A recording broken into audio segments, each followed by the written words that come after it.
Baik, selamat sejahtera. Selamat datang ke kelas Bio tingkatan 4, cikgu yang pertama lah. Okey, so untuk kelas Biologi tingkatan 4, so secara ringkasnya kita akan belajar semuanya tentang bab tentang haiwan. Okey, alright, so kita tengok untuk pengenalan bab 1 tingkatan 4, so cikgu akan share screen. So anda boleh tengok lepas ni. Okey, so kita tengok pada bab yang pertama, bab pengenalan tentang biologi. So untuk slide ni cikgu guna slide cikgu lain lah. Right, so bidang biologi dan kerjaya untuk 1.1. Right, kita tengok apakah bidang-bidang biologi dan kerjaya yang boleh dicapai oleh pelajar sekiranya mereka belajar bidang biologi. Right, kita tengok. Okay, so perkataan biologi ini berasal daripada bahasa Yunani iaitu bios yang bermaksud kehidupan dan logos yang bermaksud kajian. Right, so biologi secara ringkasnya dia kajian tentang benda hidup dan persekitaran, kemudian hubungan antara benda hidup dengan persekitaran. Okey, so biologi ini membolehkan kita memahami struktur dan fungsi organisma serta hubungan dan interaksi antara organisma dengan alam sekitar lah. Seperti apa yang cikgu kata tadi. So biologi ini di-study about living things, benda hidup dan persekitaran. Kemudian hubungan antara benda hidup dengan persekitaran tersebutlah. Alright, kita tengok next. Contoh bidang kajian biologi. Yang pertama kita kaji tentang botani. Daripada perkataan bahasa Inggeris botany. So botani kajian mengenai kehidupan tumbuhan lah. Apa-apa tumbuhan kajian dia botani. Alright, next kita tengok bidang fisiologi. Pernah dengar kan perkataan fisiologi? Alright, so fisiologi ini kajian mengenai fungsi dan mekanisme dalam organisma. Kalau anda tengok gambar rajah ini, anda akan nampak kita ada struktur otot, struktur jantung, sistem pencernaan kita, ginjal, tulang, female reproductive organ, yang ini mungkin saraf, saudara merah, yang ini otak, dan sebagainya. Okey, yang ini kajian tentang fungsi dan mekanisme dalam organisme, dalam badan manusia dan tumbuhan jugalah. Kita tengok yang seterusnya, bidang genetik. So, kajian mengenai pewarisan dan variasi genetik.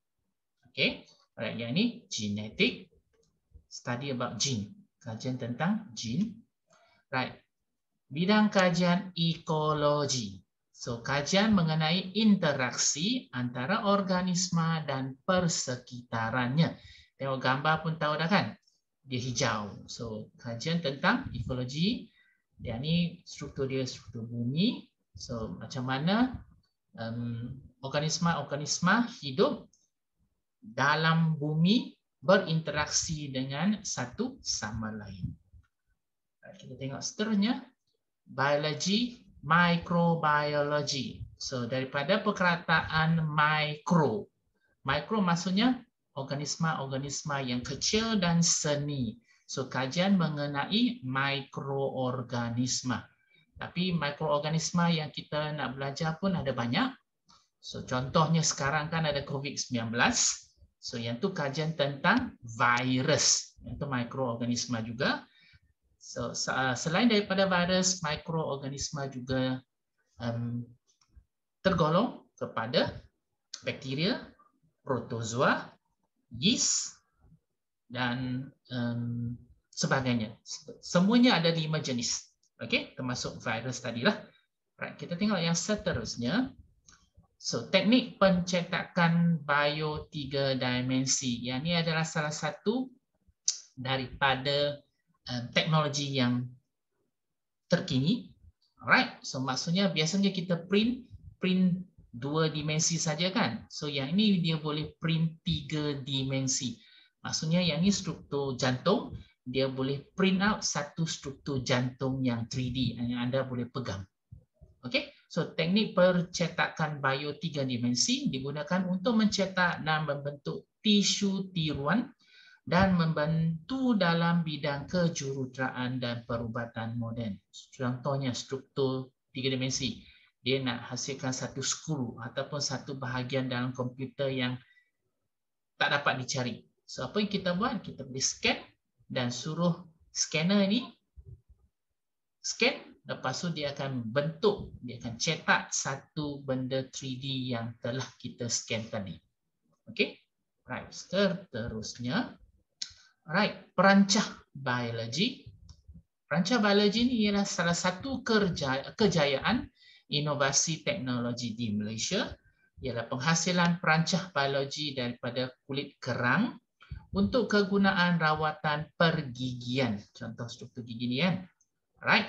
So inovasi teknologi yang di Malaysia ini diterajui penyelidik daripada universiti dan institusi penyelidikan awam dan swasta. So mereka ada kolaborasi antara satu sama lain. Right. Okay. Seterusnya, sumbangan biologi dalam kehidupan harian. So apakah sumbangan biologi?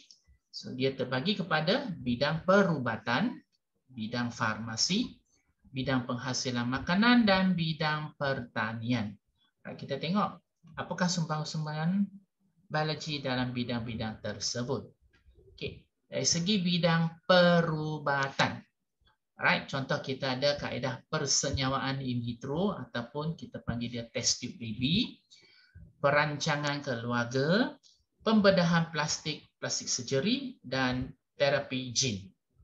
Okey, so mungkin kita akan pergi secara lebih detail pada bab-bab yang akan kita terokai pada tahun ini. Kita tengok bidang seterusnya, bidang farmasi. Bidang farmasi, pembuatan vitamin sintetik, vaksin, hormon, insulin dan enzim sintetik. So terutama sekarang kan ada vaksin kan yang baru sampai kemarin. Okay, so vaksin COVID-19. So vaksin ini dihasilkan dalam bidang farmasi. Alright, selain pada vaksin, kita hasilkan vitamin, insulin dan enzim-enzim sintetik yang kita guna dalam bahan pencuci nanti. Okay, right. Seterusnya dalam bidang penghasilan makanan. So nampak gambar di atas tu tempe kan, ini cheese. Right, so penggunaan mikroorganisma dalam pembuatan keju ataupun cheese, kicap, tapai dan tempe. Semua ini melibatkan mikroorganisma. Right. Seterusnya bidang pertanian. Okay, so tanaman dan haiwan transgenik. Okay, teknologi hidroponik dan aeroponik. So hidroponik maksudnya kita tanam menggunakan air. Kita tak tanam menggunakan tanah. So kita gantungkan pokok-pokok tu, tumbuhan-tumbuhan tu dalam bekas khas dan di akarnya terdedah kepada air. Yang tu hidroponik. Untuk aeroponik pula, akar dia tergantung.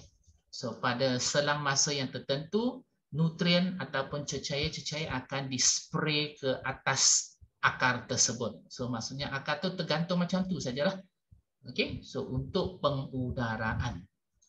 Next kita tengok kerjaya-kerjaya dalam bidang biologi. So anda boleh jadi ahli farmasi, ahli biologi hidupan liar, okey, dan pelbagai-bagai jenis lagi lah. Alright, so itu saja untuk bahagian 1.1 secara mukadimah sajalah. Alright, so since yang ni kita adalah kelas kita yang pertama, so cikgu hanya nak bagi pendedahan saja kepada biologi, bidang-bidang biologi yang kita nak belajar, apakah kejayaan yang anda boleh ceburi dalam bidang biologi. Okey, alright, sebagai tugasan nanti, so tolong jawab soalan 1 hingga 4 dalam soalan 1 hingga 4 dalam buku teks muka surat 5 nanti ya. Right.